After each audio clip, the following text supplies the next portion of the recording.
Max Scheler, c'est quand même l'un des philosophes les plus influents, on peut dire au moins cela, de la première moitié du XXe siècle. Et il est par la suite tombé dans un oubli relatif en France. Mais il faut dire aussi que depuis une dizaine d'années, il fait l'objet de redécouvertes, tant chez les philosophes que chez les psychologues et les sociologues également. Donc ce n'est certainement pas un auteur mineur, et pour le situer dans l'histoire de la philosophie, je dirais simplement qu'il a été l'une des figures fondatrices de la phénoménologie, au même titre que Husserl, à parité, je dirais, que Husserl, avec Husserl, et qu'il est l'initiateur, dans les années 1920, d'une nouvelle discipline, qui est aujourd'hui, bien sûr, en pleine floraison, qui est la sociologie de la connaissance. Au centre de la pensée, de la doctrine de Max Scheler, se situe la conception d'un système objectif des valeurs auxquelles nous avons accès, d'après lui, par certains types de sentiments. Cette hiérarchie des valeurs, qui est mise au jour par la méthode phénoménologique de l'intuition des essences, sur laquelle je ne m'étendrai pas aujourd'hui, cette hiérarchie des valeurs, donc, est immuable dans sa validité intemporelle. Et c'est elle qui fournit à Scheler l'armature conceptuelle d'une critique de la modernité assez radicale. Les sociétés modernes se caractérisent en effet, tel est le diagnostic, par un certain nombre de distorsions et d'inversions de valeurs. Et c'est dans ce contexte que s'inscrit l'analyse critique du capitalisme par Max Scheler. On ne comprend rien au capitalisme si l'on le réduit à une forme d'organisation économique. Il faut au contraire l'analyser comme un système complet de vie, de pensée, d'affectivité, de culture. Le capitalisme est, comme il le dit, un ordre de vie, sous-tendu par une mentalité spécifique et perpétué par un type humain particulier. Et ce système de vie, donc, qui caractérise la modernité tout entière, s'impose non seulement aux entrepreneurs, mais aussi aux ouvriers et à tous les travailleurs. S'il en est ainsi, on peut comprendre que tous les efforts politiques qui visent à une réforme ou même à une révolution des rapports de production et des rapports de propriété, on peut comprendre que tous ces efforts soient voués à l'échec, puisqu'ils ne visent qu'à supprimer des symptômes tout en ignorant les causes profondes de ces symptômes. Donc de tels efforts resteront vains tant qu'on ne se préoccupe pas de promouvoir un nouvel esprit et d'édifier une culture qui soit fondée sur une appréhension non déformée des valeurs. Et il s'agit en particulier de ne pas se tromper sur la signification, sur la valeur, la place du travail dans la vie humaine. Ma conférence s'articulera en 3 parties. Les 2 premières sont consacrées à l'analyse schellérienne des conditions qui doivent être satisfaites pour que le travail puisse avoir une valeur morale. Et je m'appuierai pour cela sur 2 textes qui n'ont jamais été traduits en français. Je les synthétiserai, j'essaierai d'en extraire la teneur essentielle. Un texte de jeunesse et un texte de la maturité du philosophe. Les 2 étant séparés par plus de 20 années et une guerre mondiale, la Première Guerre mondiale. Mais nous verrons que la pensée de Scheler manifeste une grande conséquence, une grande cohésion. Ma 3e partie retracera les origines historiques, et plus spécifiquement les origines religieuses, de cette distorsion des valeurs qui caractérise nos sociétés. Et cette 3e partie s'appuiera sur les travaux de Max Weber, que Scheler connaissait bien et auxquels il se réfère souvent. Donc il y a 2 grands Max qui sont des contemporains l'un de l'autre et dont les noms se ressemblent un petit peu, mais il faut bien sûr les distinguer. Max Weber, c'est l'un des fondateurs de la sociologie compréhensive en Allemagne. Donc, première partie, le travail a-t-il en soi une valeur morale ? Point d'interrogation. Axel Honneth l'a rappelé à juste titre dans un article de 2007, je le cite, « Pour Max Scheler, le statut critique et normatif accordé au travail social par la théorie libérale et socialiste depuis le XVIIIe siècle a été la préoccupation de toute sa vie. » Fin de citation. En effet, Scheler consacre sa première publication autonome, c'est-à-dire celle qui n'est plus liée à des obligations universitaires, au rapport entre travail et éthique. C'est le titre de ce long article, Travail et éthique, 1899, donc Scheler a 25 ans. Le mode de production capitaliste, moderne, se caractérise avant tout par une inversion téléologique. C'est-à-dire que la question des moyens, la question comment faire, est devenue plus importante que la question des fins, la question que faire. Scheler développe un concept de travail dont on peut retenir, je crois, 3 moments constitutifs. Premièrement, l'usage courant du terme travail suggère une étroite solidarité des idées de fin, c'est-à-dire de but, d'activité et de chose, qui est le résultat de l'activité. Quand on dit quelque chose est un beau travail, on veut évidemment dire par là que c'est un beau résultat du travail. Deuxième idée, mais cette solidarité entre les 3 idées que je viens de dire n'est qu'apparente. En effet, l'activité qu'on appelle travailler n'implique pas du tout, par elle-même, une fin raisonnable et valable. Cette fin lui est toujours assignée de l'extérieur, par un système objectif de fin. Cette fin du travail est toujours déjà présupposée, avant le travail. C'est pour cette raison que l'activité qui s'appelle travailler est, par définition, une activité non close, une activité indéfiniment réitérable. Est-ce que l'organisation d'une usine, par exemple, qui seule règle le travail des ouvriers, l'organisation, est-ce qu'elle découle spontanément de leur activité? Évidemment non. Elle est pensée et imposée à l'extérieur des activités des ouvriers. Par conséquent, se trompent tous ceux qui appellent à la libération du travail. Tout travail libre ne peut être qu'un travail aveugle. Et j'en viens au 3e moment constitutif du concept de travail, donc dans ce texte. Travailler est toujours une activité réglée. Mais ce qui la règle, ce ne sont pas les humeurs et les inclinations du travailleur, ce sont les exigences du système objectif de fin dans lesquelles s'inscrit le travail. Des exigences temporelles, des exigences matérielles, et ainsi de suite. Par conséquent, le travail est d'autant plus synonyme d'effort pénible et de souffrance que l'activité individuelle est déterminée par un complexe de conditions objectives, ce qui vaut tout particulièrement pour le travail corporel et manuel. De cette analyse, Scheler tire argument contre les doctrines socialistes aussi bien que libérales. Toutes deux, elles méconnaissent la signification véritable du travail et lui attribuent à tort une valeur morale intrinsèque. Le socialisme, et plus particulièrement la doctrine marxiste, définit le travail comme l'ensemble des activités par lesquelles l'homme transforme consciemment le monde tout en se transformant lui-même.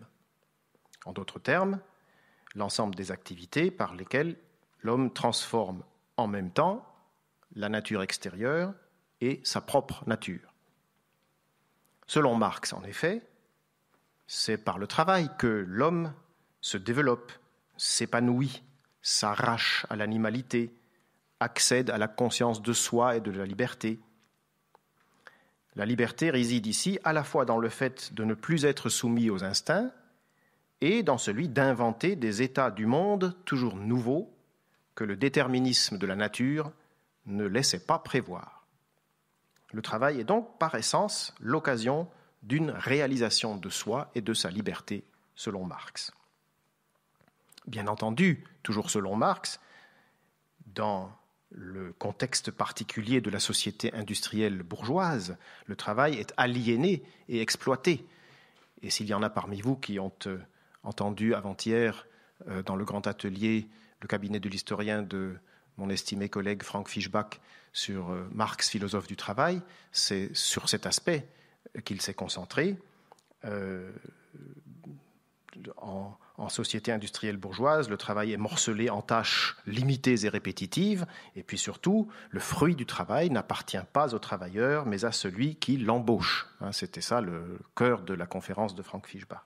Mais il faut bien comprendre que c'est relativement à une définition de ce que le travail devrait être, de ce qu'il est dans son essence première, c'est relativement à une telle définition que Marx développe sa critique du travail industriel salarié en régime capitaliste.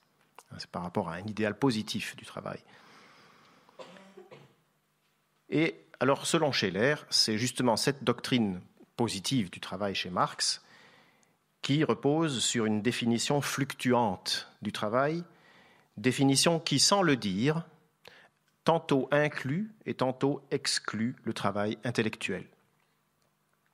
Si Marx et les socialistes s'en étaient tenus à une définition correcte du travail proprement dit, comme travail corporel, ils n'auraient pas pu en extraire ni la réalisation de l'essence humaine, ni la production de valeur. Scheler fait en effet remarquer la chose suivante. Si chacun des travailleurs qui œuvrent au sein d'une organisation reposant sur la division technique du travail, par exemple chacun des travailleurs dans une usine, prenait des initiatives selon la connaissance qu'il a de la finalité de sa tâche, l'efficacité de son travail ne serait pas accrue, mais diminuée. Ce serait carrément contre-productif. En réalité, tout travail, même le travail artisanal, implique une telle division technique des tâches, tout simplement parce qu'il implique une recherche objectivement réglée de moyens qui sont propres à la réalisation de ces tâches. Alors, si ce diagnostic est exact, il invalide la thèse marxienne qui voit dans l'aliénation par la fragmentation des tâches une spécificité de l'industrialisme capitaliste. Travailler, insiste Scheler, c'est toujours, même lorsque c'est le travailleur lui-même qui a fixé la finalité du travail, c'est toujours rechercher et mettre en œuvre des moyens par rapport auxquels la fin est extérieure et objectivement présupposée. Le libéralisme, de son côté, méconnaît tout autant cette objectivité du système des fins qui est constitutive de tout travail. Le libéralisme, en effet, dissout les fins objectives dans les fins subjectives de chaque individu. C'est la fameuse doctrine classique libérale de la main invisible, formulée par exemple chez Adam Smith, selon laquelle celui qui travaille seulement pour soi contribue déjà par là même à l'instauration d'un état social optimal, comme si une fin objective était mystérieusement contenue dans la recherche subjective de moyens. Selon Scheler, il n'y a là, je le cite, qu'une monstrueuse mystification. L'expérience enseigne en effet qu'une telle conception et une telle pratique libérale ne produisent rien d'autre qu'une anarchie de la vie économique et font ressentir avec une urgence accrue la nécessité de son organisation planifiée. Donc ici, en quelque sorte, Scheler s'approprie une partie de l'argumentation marxiste pour la retourner contre les libéraux. D'où la question centrale maintenant que Scheler pose dans cet essai de jeunesse.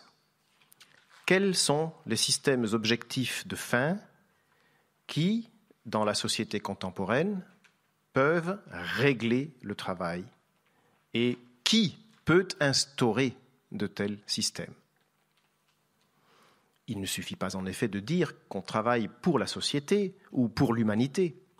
Il faut au contraire insister sur l'énoncé éthique indiscutable selon lequel, je cite, « le travail effectué pour la société n'est un travail moralement bon que si l'on a au préalable constaté que cette société est constituée d'hommes bons. » Fin de citation.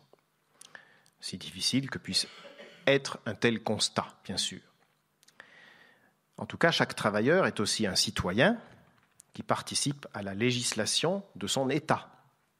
Il a par conséquent le devoir de s'assurer que le produit de son travail, une fois parvenu à sa destination finale, serve des fins éthiques. Et il a aussi le devoir moral de refuser de travailler s'il est convaincu que l'organisation dans laquelle son travail prend place n'est pas conforme à des principes éthiques. Ce qui, soulignons-le au passage, est tout à fait autre chose que de faire la grève pour défendre des intérêts économiques. Un syndicat ne devrait donc pas se concevoir avant tout comme une organisation de lutte pour des intérêts économiques, mais comme un moyen propre à faire appliquer des décisions morales prises collectivement.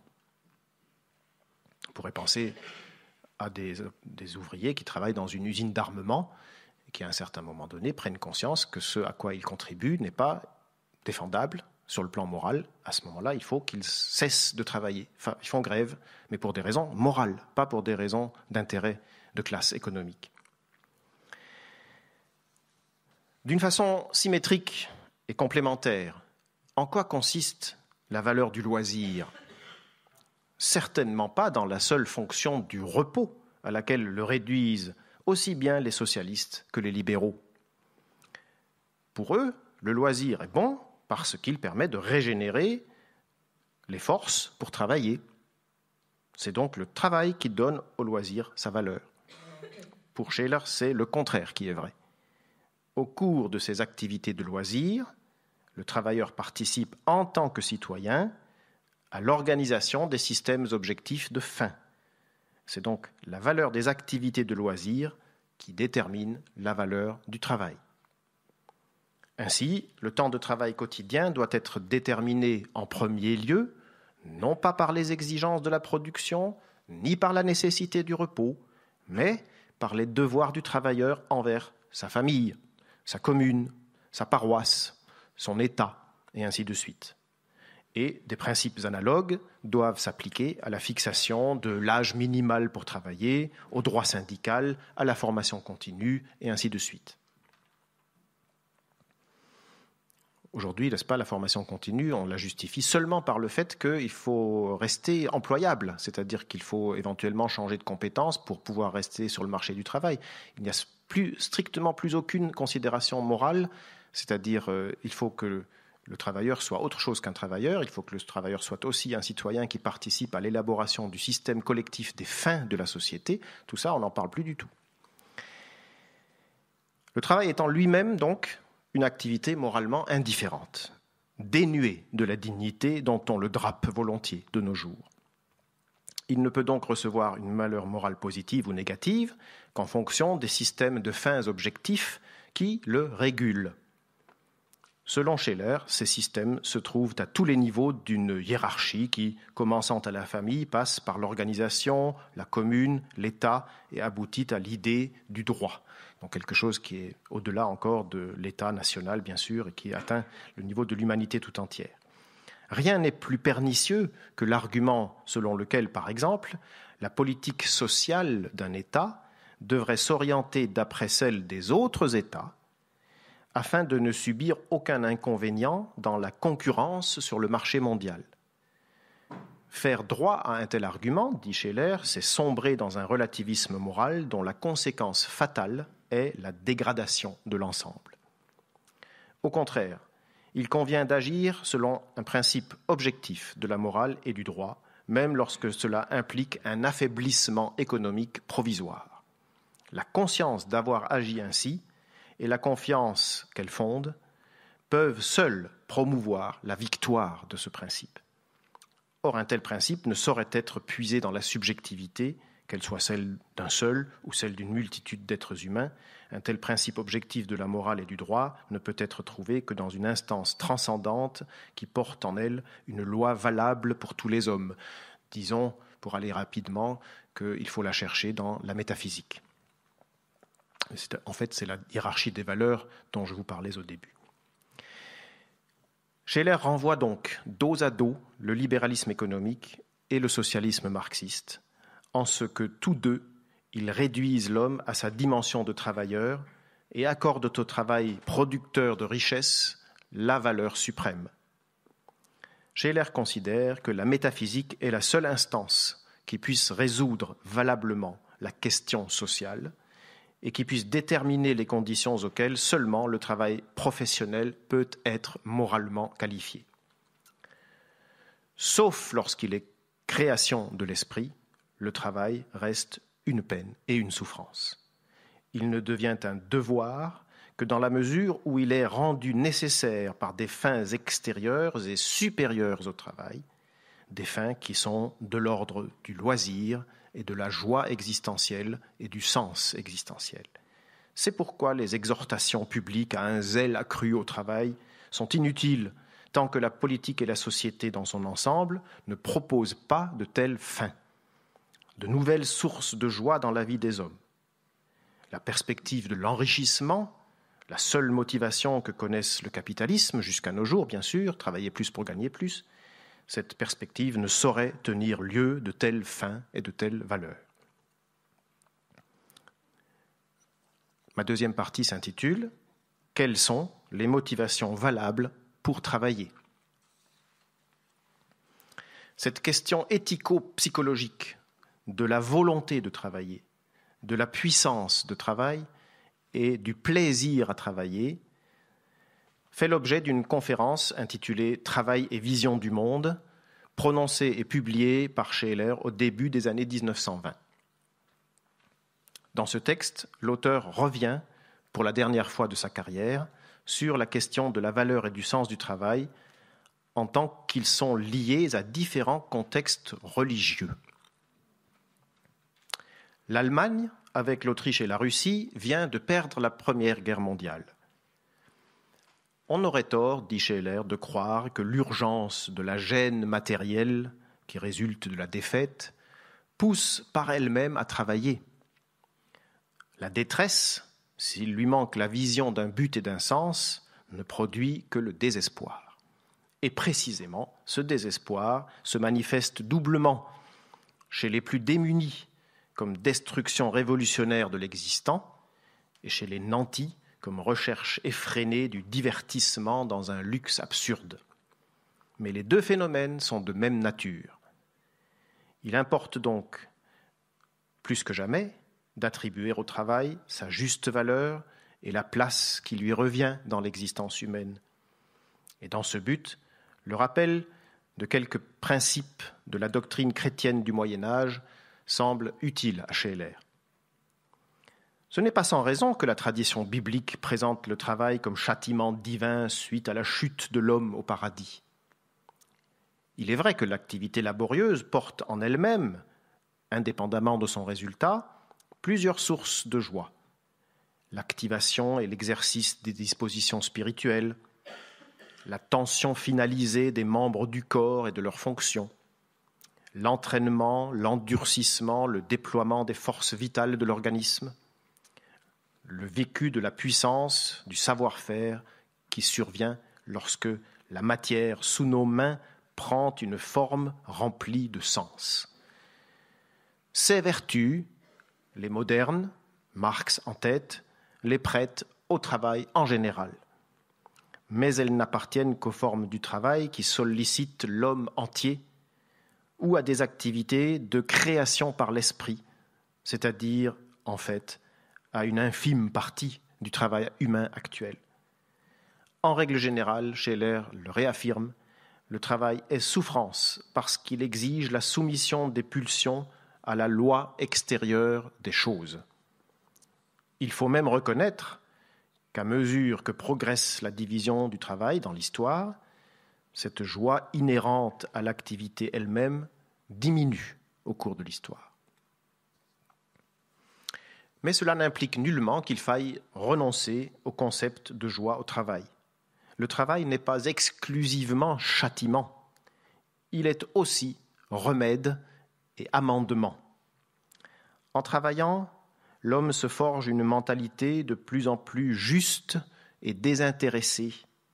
Il construit en lui-même une capacité à se libérer des sensations et à agir de manière autonome.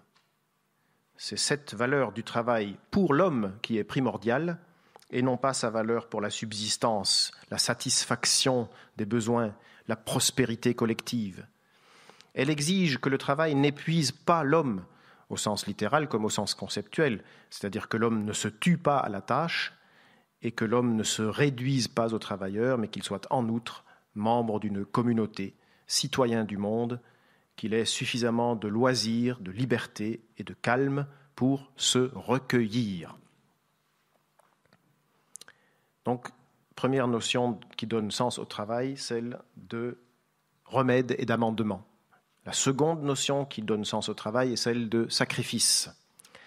Travailler, c'est se sacrifier pour concourir à la création divine en élevant le monde infra-humain, donc en dessous de l'homme, à sa destination rationnelle, en le connaissant, en l'aimant et en le traitant avec justesse.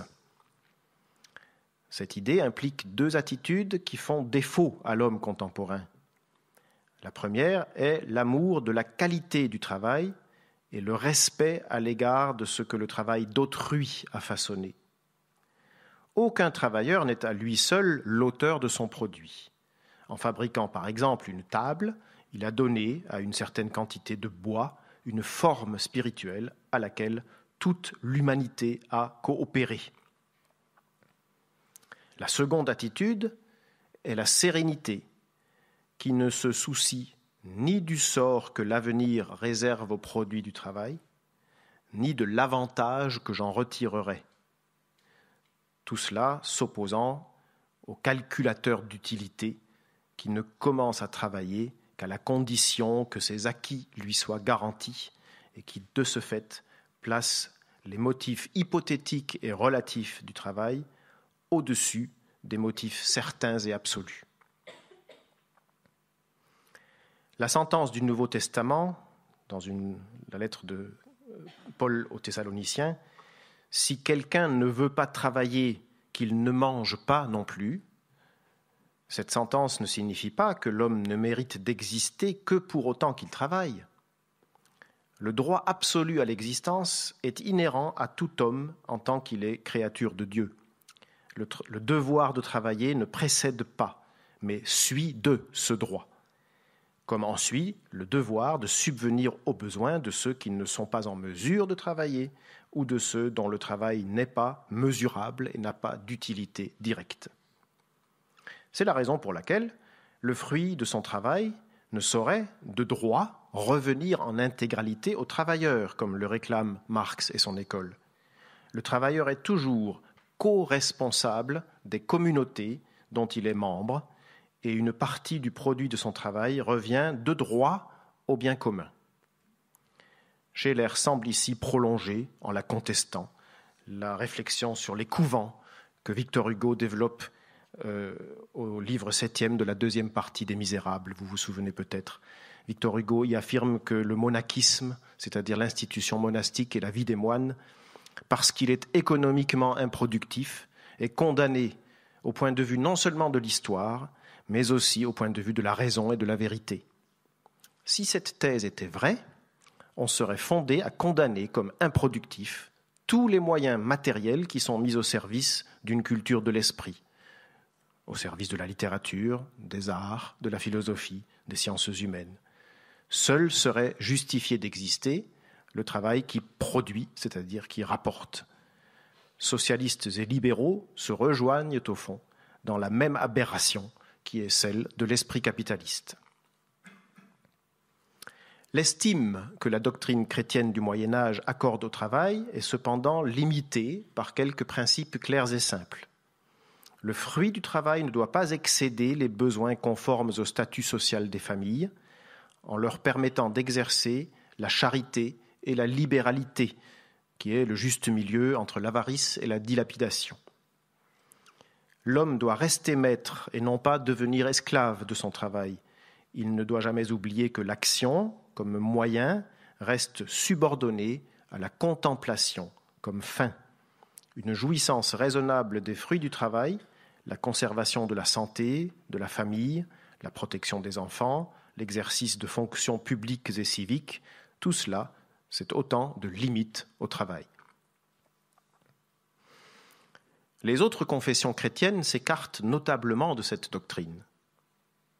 D'un côté, dans le christianisme oriental, orthodoxe, règne une tendance à exalter les vertus passives de patience, de résignation, d'humilité, au détriment des vertus actives, y compris l'amour actif du prochain. Conformément à cette tendance, l'idéal des moines grecs, qui est l'idéal de l'ermite, aussi bien que l'orthodoxie russe, professe une conception quiétiste du travail, qui fait de celui-ci un moyen d'annihiler la volonté. D'un autre côté, le protestantisme luthérien valorise le travail professionnel comme étant la seule forme valable du culte rendu à Dieu. Les suites pratiques de cette doctrine, écrit Scheler, et je le cite, seront alors l'abolition du monachisme, Luther peste souvent contre les moines paresseux, la sécularisation des monastères et des possessions ecclésiales, des possessions de l'Église, l'abolition des prébendes, mais surtout l'abolition principielle, formidablement lourde de conséquences, du pouvoir et du contrôle spirituel religieux de l'Église sur la vie économique, sur la formation des prix, sur l'usure, etc. Tout cela étant désormais déféré au seul pouvoir temporel, voire abandonné à la loi des simples pulsions naturelles. Fin de citation. Le réformateur genevois Jean Calvin, qui a vécu et écrit et prêché au XVIe siècle, est allé encore plus loin dans cette direction. Lui qui, de la confirmation dans le travail d'acquisition illimitée, fait le signe de l'élection divine. Scheler présuppose ici connu la grande étude de son contemporain Max Weber sur l'éthique protestante et l'esprit du capitalisme, à laquelle je vais donc consacrer la troisième partie de cette intervention. Travailler ici-bas pour se rassurer sur l'au-delà. Pour comprendre ce dont il est question dans l'étude de Max Weber, il faut se mettre dans la peau du croyant chrétien de la fin du Moyen-Âge et des débuts des temps modernes. Ce croyant est profondément préoccupé par le salut éternel de son âme dans l'au-delà après la mort. Par ailleurs, son statut social ici-bas dépend, à un point que nous n'imaginons guère aujourd'hui, de son admission à la communion. Le catholicisme répond à ce souci par les moyens du salut que sont les sacrements délivrés par l'Église et ses prêtres, au premier chef, bien sûr, le sacrement de pénitence en vue de la rémission des péchés. Sans même parler des abus auxquels elle a pu donner lieu, tels que le commerce des indulgences, contre lesquels, bien sûr, Luther s'était levé, une telle conception est contestée par les réformateurs que sont Luther et Calvin, parce qu'elle risque de transformer, un peu superstitieusement en quelque sorte, les sacrements en actes magiques. Et donc c'est pourquoi vous savez sans doute que les protestants, luthériens aussi bien que calvinistes, diminueront considérablement le nombre des sacrements. Il n'en restera plus que 2 sur les 7 qui étaient originellement en vigueur, si l'on peut dire. Dans un premier temps, la réforme, dont nous fêtons au passage cette année les 500 ans, puisque Luther a affiché à Wittenberg les thèses de 1517, donc ça fait exactement 500 ans que la réforme a commencé, cette date qu'on retient en général. Donc elle produit dans un premier temps l'idée radicalement neuve d'une profession comprise au sens de vocation. Les deux notions se confondent d'ailleurs dans le terme allemand de Beruf, c'est-à-dire comme une tâche fixée par Dieu à l'individu. C'est Luther qui introduit cette notion de profession, comprise comme vocation, dans sa traduction de la Bible en allemand. Et par là même, il cimente sa contestation de la vie monastique. Une conduite de la vie qui plaît à Dieu ne saurait consister dans une fuite hors du monde et dans une surenchère de privation. Elle consiste bien plutôt dans l'accomplissement du devoir au sein d'une profession exercée dans le monde même. Cette valorisation de l'activité quotidienne dans le monde est essentielle, mais elle conserve chez Luther encore une tournure traditionnaliste en ce qu'elle insiste sur l'obéissance du fidèle qui doit demeurer dans l'état que Dieu lui a assigné. Et c'est plutôt dans les courants religieux issus du calvinisme que se concrétisera, dans un second temps de la Réforme, une relation très particulière entre le salut religieux et le travail terrestre. Le dogme théologique central qui est commun à tous ces courants calvinistes est celui de l'élection par la grâce. Ce dogme accentue le gouffre insurmontable entre Dieu d'une part et l'ensemble de sa création et de ses créatures d'autre part, ces dernières n'ayant d'autre justification que de servir à glorifier la majesté divine. Par sa chute originelle dans l'état de péché, l'homme s'est rendu incapable de se convertir au bien par ses propres forces.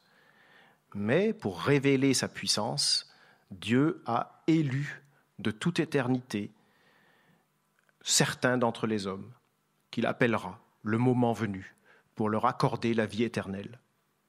Tous les autres sont voués à la damnation éternelle. Cette élection, comprenons-le bien, n'a pas pour cause ou pour condition une quelconque vertu des créatures concernées, pas même leur constance dans la foi ou dans les bonnes actions, ce qu'on appelait à l'époque les œuvres. Non, cette élection est le don absolument gratuit de la pure et libre grâce de Dieu. Supposer que le mérite individuel puisse influencer les décrets éternels de Dieu, c'est attenter à la majesté divine. Donc ici, vous voyez, il y a vraiment un enjeu théologique profond qui sépare finalement les réformateurs et Calvin en première ligne de la doctrine catholique déjà très ancienne. Et dans son livre, Max Weber va maintenant souligner les effets psychologiques d'une telle doctrine, des effets qui ne sont pas prévus par les théologiens, qui sont peut-être même contraires à leurs intentions premières. Mais en tout cas, une telle doctrine ne peut manquer de produire chez le fidèle un sentiment d'isolation et d'angoisse qui résulte de la double question, premièrement, de savoir s'il fait partie des élus, et deuxièmement, de savoir à quel signe il peut reconnaître cette élection. Et pour remédier aux tourments des fidèles auxquels les pasteurs sont confrontés sur le terrain, certains prédicateurs du XVIIe siècle prescrivent comme un devoir de travailler sans relâche dans une profession, entendue au sens de vocation. Cela permet en effet de se sentir non pas tant le récipient que l'instrument de la puissance divine, puissance qui opère par et dans la conduite quotidienne de la vie du fidèle.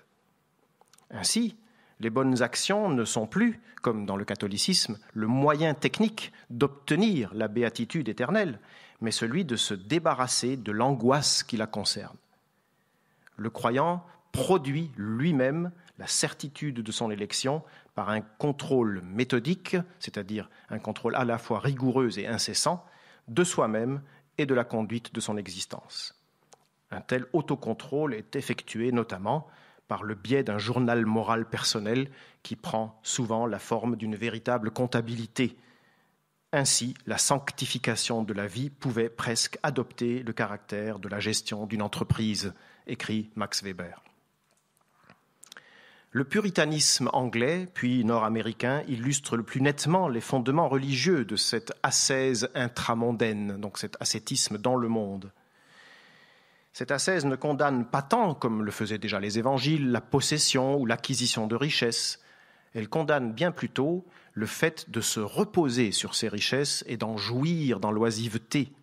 Le plus grave des péchés consiste précisément à gaspiller son temps, parce que toute heure perdue est soustraite au travail qui sert la gloire de Dieu. Le manque d'entrain au travail étant symptôme d'absence de la grâce, les prédicateurs répètent inlassablement l'injonction « Travaille ferme dans ta profession ». Et c'est ici qu'on peut repérer un changement décisif par rapport à l'éthique médiévale. Thomas d'Aquin, par exemple, accordait au Moyen-Âge, certes, la nécessité du travail pour la survie de l'espèce, mais il attribuait une valeur supérieure à une existence faite de contemplation et de prière. Le calvinisme puritain, au contraire, attache la récompense suprême du salut au travail rationnel dans une profession spécialisée. Or, une profession plaît d'autant plus à Dieu qu'elle est utile non seulement à la communauté, mais aussi à l'individu même qui l'exerce. Si Dieu indique au fidèle une voie dans laquelle celui-ci peut légalement, sans dommage pour son âme ou celle d'autrui, gagner davantage, il est tenu de l'emprunter pour ne pas entraver sa vocation. Ici se situe le tournant décisif. En tant qu'elle est l'accomplissement d'un devoir professionnel, l'acquisition de richesses est non seulement licite, mais moralement commandée. Cette valorisation d'une vie consacrée aux affaires va de pair avec la condamnation de toute forme de luxe au profit d'une extrême austérité dans les mœurs quotidiennes. Celui qui possède des richesses a la responsabilité de les conserver intactes et de les augmenter par un travail sans relâche pour la plus grande gloire de Dieu. L'effet psychologique de ces représentations d'origine religieuse dans le protestantisme est donc double. Il favorise l'acquisition tout en inhibant la dépense et la consommation. Le résultat extérieur, écrit Max Weber, est la formation de capital par la contrainte ascétique à l'épargne, c'est-à-dire en fait la contrainte à l'emploi productif du capital par l'investissement. Mais ce qui compte davantage encore, c'est que l'ascétisme puritain a été le principal vecteur d'une conduite de la vie bourgeoise et économiquement rationnelle. Dieu a béni mon commerce. Telle est la formule qui exprime la bonne conscience dans l'enrichissement bourgeois. Pour cette bonne conscience bourgeoise, la répartition inégale des biens de ce monde, tout comme la répartition inégale de la grâce divine, est un effet tout spécial de la providence et de ses desseins impénétrables. Dans le deuxième de ces 3 essais sur l'esprit du capitalisme, qui date de 1914, juste avant la Première Guerre mondiale, avant le début de la guerre, Max Scheler, maintenant, interprète l'ensemble de cette thèse de Weber en soulignant la place et la signification neuve qui reviennent au travail. Je le cite, « C'est la nouvelle pulsion de travail, dégagée de toute limitation religieuse ou morale, née d'une énergie de volonté et d'activité se tournant vers la matière en conséquence de ce qu'elle s'est détournée de Dieu et de la sphère céleste intelligible, qui conduit d'abord à l'acquérir illimité, puis secondairement à une pulsion d'acquisition illimitée, enfin et seulement très tard à une nouvelle jouissance, à une nouvelle pulsion de jouissance. Et c'est précisément la nouvelle dévalorisation religieuse du monde qui abolit l'amour pour le monde et l'attitude contemplative à son égard et qui en fait de ce monde une simple et prosaïque matière sur laquelle peut maintenant intervenir une énergie de travail désormais illimitée. » Fin de citation.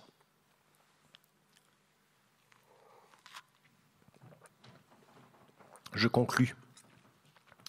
Le libéralisme et le rationalisme contemporain conservent bien sûr cette valorisation du travail professionnel orienté vers le monde. Ils refusent tout contrôle moral du travail, non seulement par l'Église, bien entendu, mais aussi par l'État. La doctrine protestante de la grâce, qui maintenait un lien encore entre la réussite au travail et la bénédiction divine, a été remplacée de nos jours par la conception de l'individu souverain et autonome, exclusivement mu par son intérêt individuel. Or, dit Scheler, une telle conception surestime démesurément la puissance de l'homme et la capacité constructrice de sa raison. À cet égard, le socialisme ne se distingue du libéralisme que dans la mesure où il remplace l'intérêt individuel par l'intérêt de classe et dans la mesure où il situe la puissance constructive de la raison dans les masses plutôt que dans l'individu. Dans leur ouvrage « Le nouvel esprit du capitalisme », Luc Boltanski et Ève Chiapello ont scruté la littérature de management des années 1990. Selon ces 2 sociologues, l'esprit du capitalisme de nos jours accorde de l'importance à la rapidité et à la quantité des connexions entre les individus plutôt qu'à la qualité de ces relations ou de ces individus eux-mêmes. La normativité que produit l'esprit du capitalisme aujourd'hui n'est plus assurément l'ascétisme rationnel qui caractérisait l'entrepreneur propriétaire bourgeois des origines. Ce n'est pas non plus l'autorité légitime que conférait au directeur d'usine des années 1930 à 1950 son savoir organisationnel. Non, de nos jours, la norme qu'impose l'esprit du capitalisme, c'est la valorisation de l'activité, dont le manager, voire le coach, sont les figures emblématiques. Il faut à tout prix être actif. Je cite le nouvel esprit du capitalisme de Boltanski et Chiapello. sans que l'activité personnelle ou même ludique soit nettement distinguée de l'activité professionnelle. Faire quelque chose, se bouger, changer, se trouve valorisé par rapport à la stabilité, souvent considérée comme synonyme d'inaction. Fin de citation. La valeur des hommes et des choses se mesure désormais, disent ces deux auteurs, à l'aune de leur capacité à impulser des projets. Ce sont des formules que vous trouvez bien sûr partout, à s'insérer dans des réseaux, à s'adapter, à innover, en un mot, à engendrer de l'activité. Que tel soit bien de nos jours le mot d'ordre de l'esprit du capitalisme, c'est ce que confirment, en lui donnant toute son effrayante mesure, les recherches conduites aux États-Unis sur les moyens de réduire le besoin physique de sommeil afin de disposer à terme non seulement de soldats, mais aussi de travailleurs et de consommateurs sans sommeil. Je renvoie à ce sujet au livre de Jonathan Crary qui s'intitule 24/7, donc 24 heures et 7 jours sur 7, le capitalisme à l'assaut du sommeil, paru en traduction française en 2014 aux éditions de la Découverte. Je cite, « Des marchés actifs 24 heures sur 24 et 7 jours sur 7, des infrastructures globales permettant de travailler et de consommer en continu, cela ne date pas d'hier. Mais c'est à présent le sujet humain lui-même qu'il s'agit de faire coïncider de façon beaucoup plus intensive avec de tels impératifs. » Fin de citation. Assurément, personne ne peut travailler, consommer, jouer, bloguer ou chatter continuellement pendant 24 heures sur 24, mais ce que met en évidence l'ouvrage que je suis en train de mentionner, c'est que désormais, aucun moment de l'existence humaine ne peut plus se soustraire à des sollicitations en ce sens. Alors même après d'un siècle de distance, il me semble que la conclusion de Max Scheler est propre à éclairer les problèmes du monde d'aujourd'hui. Si les seules motivations à travailler sont hypothétiques et relatives, il n'est pas étonnant que les fluctuations conjoncturelles du gain matériel se répercutent sur la volonté de travailler, sur la qualité du travail, etc. C'est pourquoi il est urgent de retrouver et de promouvoir les motivations absolues, c'est-à-dire les sources du sens et de la valeur du travail qui soient autres que sa capacité à satisfaire les intérêts matériels du travailleur. Scheler écrivait en 1920 « C'est précisément lorsque l'activité et le travail sont censés être tout et absorbent entièrement en eux l'être, la substance, le repos, la paix, la béatitude, la contemplation, qu'ils perdent eux-mêmes tout sens et toute valeur. Un devoir illimité de travailler est un non-sens et un contresens. » Je vous remercie.